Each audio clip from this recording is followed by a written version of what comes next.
I could have left a comment on any of the videos Joseph, on your channel. You asked me, do you remember deleting the comment? I said, well, I can't remember. So that's all I said, wallahi, about.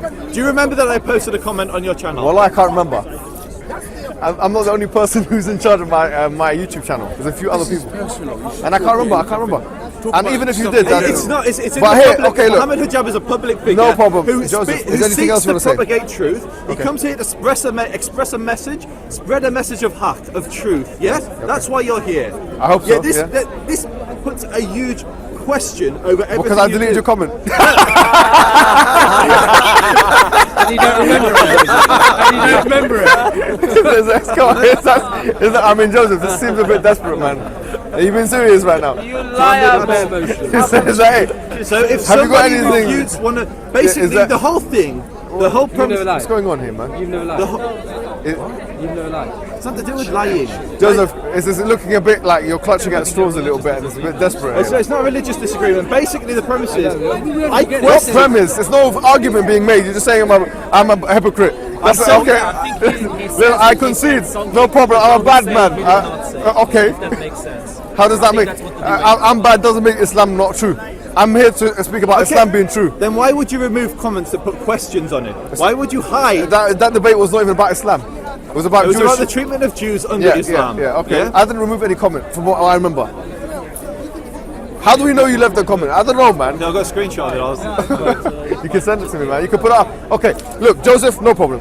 Say whatever you wanted to say on that comment, say it now. I'm giving you an opportunity. Okay, so very, very simple. None of the sources that Adnan Okay, so what? Okay. Yeah, could you send that? Can you say that to Adnan Rashid? Yeah, you can bring him here. We can, all three of us can have the conversation. No, I don't need to. When he's there and he's researched this mas'ala, this issue, then you should speak to him about it, not me. I don't know why you've avoided him and come to me. No, he didn't delete the comment. He will happily have an intellectual argument and doesn't need to hide challenges. He's not afraid. From my understanding of Adnan, when I've debated him, he's not afraid of difficult questions. So why are you afraid of him? Why are you not going to go to him and ask him? No, I'm asking you because he didn't delete the comment to hide from his viewers. Good challenge. What was the problem? The challenge was that none of the sources existed. I spoke to rabbis, I looked in my own library, I checked the internet. None of the sources that Adnan brought existed. I put this as questions on his channel. Secondary source. So you're talking about primary sources. Yeah, none of the primary sources. Which you only mentioned one, by the way. So unfortunately, I can't remember the other two. You can't remember? Yeah, that's fine. That's fine. I can remember one of them. So you're just attacking me because I can't remember, and you've come here all guns blazing. You can't remember the sources that you're talking about. I can remember Petrus Ephron, and you can try and ridicule all you like. It doesn't change the fact one thing. that when your video was challenged, you removed. It's not my video. It's actually Adnan and you. Yeah, but you posted it on your channel. Okay, no problem. You framed the debate in a way that was insincere. Is there anything else you want to say? You framed the debate in a way that was insincere. Okay, I'm bad. Okay, what else do you have to say? That's it. Sound like my wife, really. What can I? 1 minute. Forgive me for interruption. We have come to listen to this gentleman, and you are behaving like a dog in the manger. I'm sorry to say. Oh, there's another. Well done. Sorry to say. That's fine. If you're sorry, it's okay. I forgive you. We have come to listen to this gentleman. You are behaving like a dog in the manger. I was here before you. So Joseph, can you allow us to listen to him? Do you want to talk about something meaningful? Yes. So I thought that was meaningful, but we can talk about something else. Because I'm not here to defend myself. If you want to say I'm a bad man, I'm happy to take on the chin. We can talk about how when Islam comes under attack, you will do everything to evade and to distract than deal with the actual accusation. So what's Islam? Is Islam Muslims? Are you talking about Islam? Talking about civilization, or I would talk more about civilization, like throughout history. But we can also talk about the actual religion itself, if you'd rather, whichever. But I would say whenever either of those come under attack, you will do everything in your power. Josie, you're a clever man. You're an individual that's done some education in this country.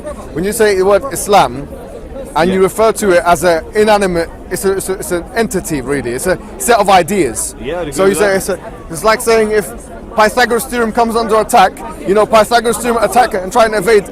It's not a living thing to react in that way, is it? It can only be enacted through people's actions, Muslims. Right?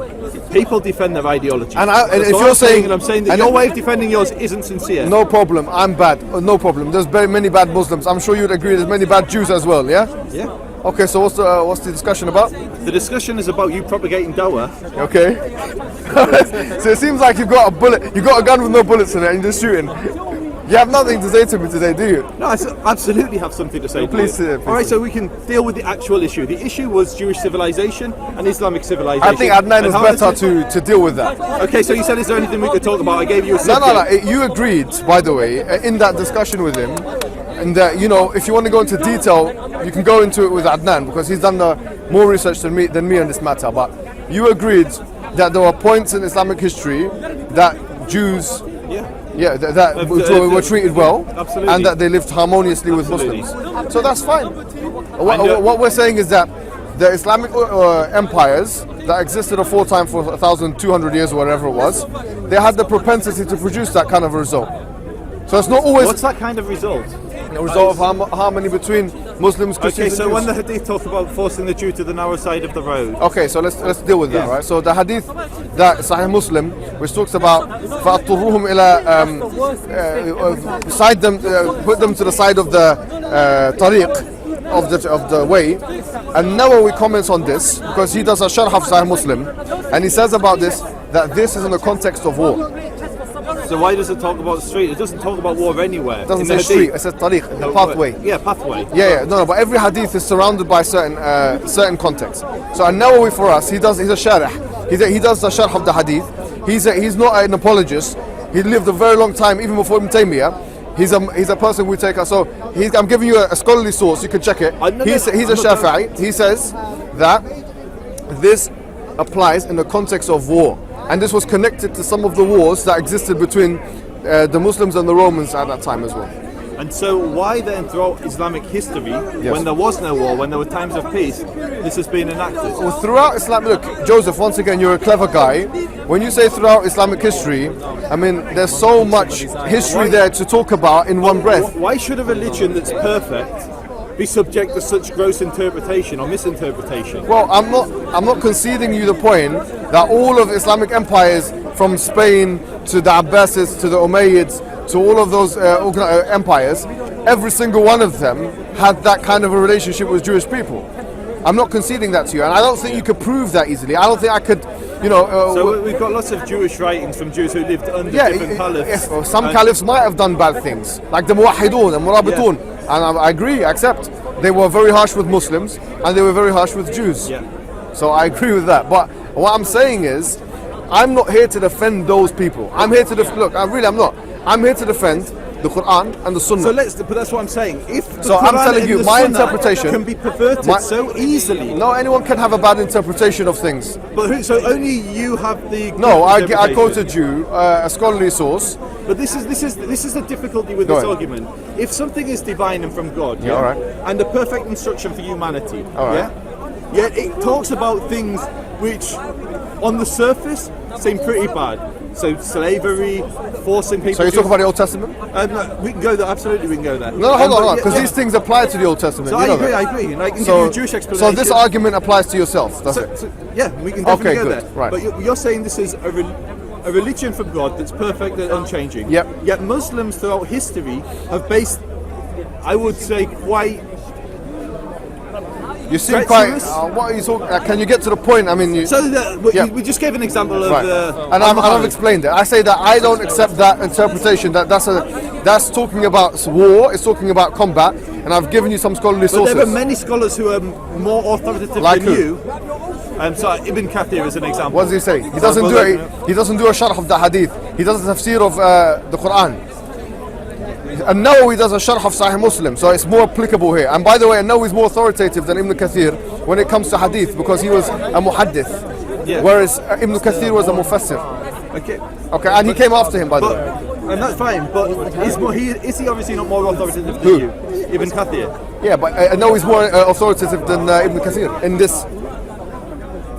What I'm trying to say to you is, I'm not denying the. Look, before you do this, let me agree with you, right? Okay. There's verses of the Quran and ahadith that the Prophet narrated, which can be conceivably used, by jurists and lay people in order to create some kind of to create problems for different communities. Okay, and I think the same thing can be applied to every religion. I agree, and more specifically the Abrahamic ones, right? So, I would agree, and I think here's the distinction. And I'm just telling you, me personally, my personal opinion on that hadith is as follows: that it does not apply in a generic sense, even if Jews and Christians lived with underneath Islamic law. We could go through every single and one. I've given you my source, it's not from me. Jews being able to live in Mecca and Medina. We go to Muslims being able to capture slaves at time of war. Well, we could do with legalized rape. There's so many different areas which could be perceived by someone like you and myself as slightly problematic. So you said the third thing, let's just deal with the most egregious of those contentions,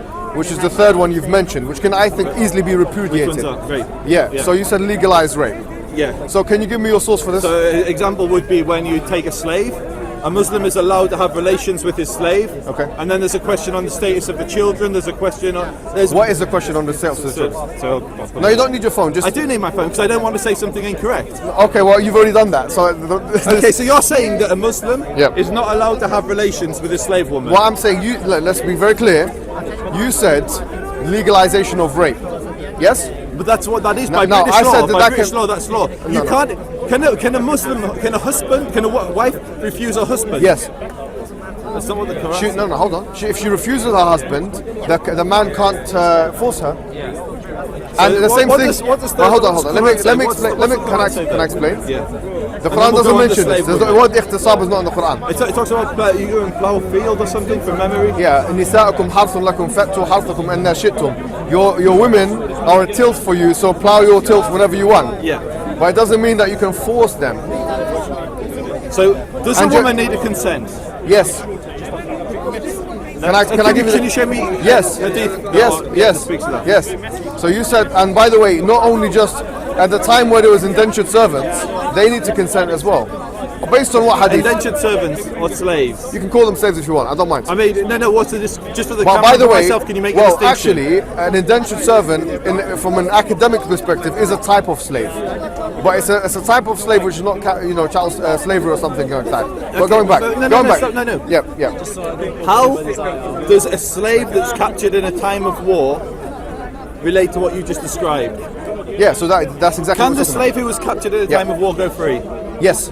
No, they can't. Okay, no, you've asked me a question, then you've answered it for me. Okay, so I don't believe that's true. Okay, can I? Well, no, you've asked two questions, and I'm giving you the answer you don't want to hear. Yeah. All right. So the first question you asked was, can a woman decide not to have sex with her husband? Yes, she'd be sinful for it, just like the husband. Okay, so you should be sinful. Yeah, no, hold on. Can I? Yeah. Allow me. Yeah. The husband and the wife, when they engage, when they get a nikah, which is the contract of marriage, which many scholars say is a business contract. That's what it is in essence. Like Ibn Qudamah says that a lot of Hanafi say that. If the husband refuses the wife for no good reason, or the wife refuses the husband, it's exactly the same either way. Because if there's no good reason, there's no marad, there's no disease or anything like that. The whole point of marriage is that you're meant to facilitate. It's meant to be facilitative. It's meant to make things easy for each other.